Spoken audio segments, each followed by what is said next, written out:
ఈ ప్రపంచానికి నేను అర్థం కావడం లేదో, నాకే ఈ ప్రపంచం అర్థం కావడం లేదో. అర్థం కావడం లేదు.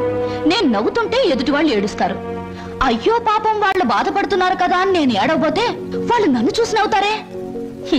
నవ్వాలో ఏడవాలో తెలియక నవ్వబోయి ఏడుస్తూ, ఏడవబోయి నవ్వుతూ ఏదో బండి లాగించేస్తున్నాను గురు. నా జీవితంలో మొదటిసారిగా నాకు అర్థం కాని మనిషిని చూస్తున్నాను. కరెక్ట్.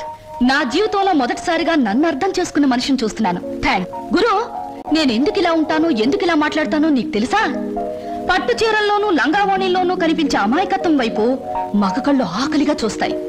ప్యాంటుల్లోనూ షర్టుల్లోనూ బరి తెగించిన మాటల్లోనూ కనబడే కరుగుదనానికి భయపడతాయి. అందుకే గురు ఈ మారువేషం.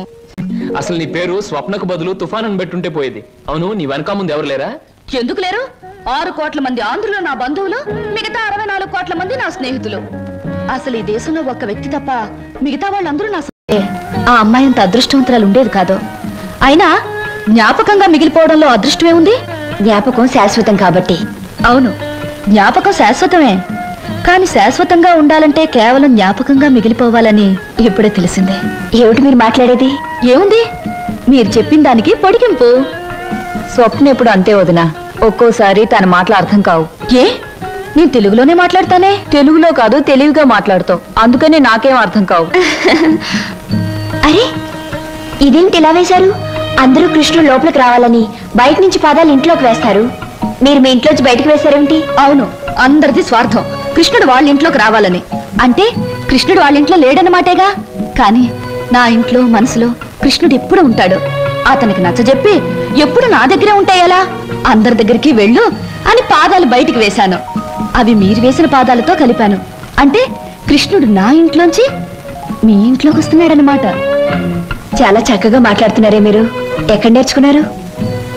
జీవితం అనే స్కూల్లో దురదృష్టం అనే మాస్టారు పరిస్థితులనే బెత్తంతో బాధి మరీ నేర్పారు.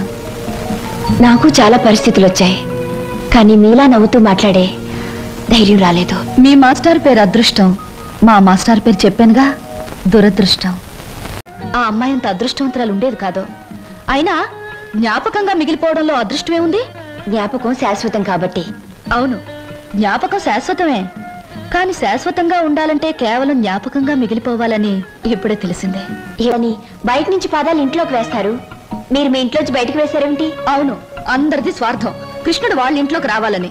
అంటే కృష్ణుడు వాళ్ళ ఇంట్లో లేడనమాటేగా. కానీ నా ఇంట్లో మనసులో కృష్ణుడు ఎప్పుడు ఉంటాడు. అతనికి నచ్చజెప్పి ఎప్పుడు నా దగ్గరే ఉంటాయేలా? అందరి దగ్గరికి వెళ్ళు అని పాదాలు బయటికి వేశాను. అవి మీరు వేసిన పాదాలతో కలిపాను. అంటే కృష్ణుడు నా ఇంట్లోంచి మీ ఇంట్లోకి వస్తున్నాడనమాట. చాలా చక్కగా మాట్లాడుతున్నారే మీరు.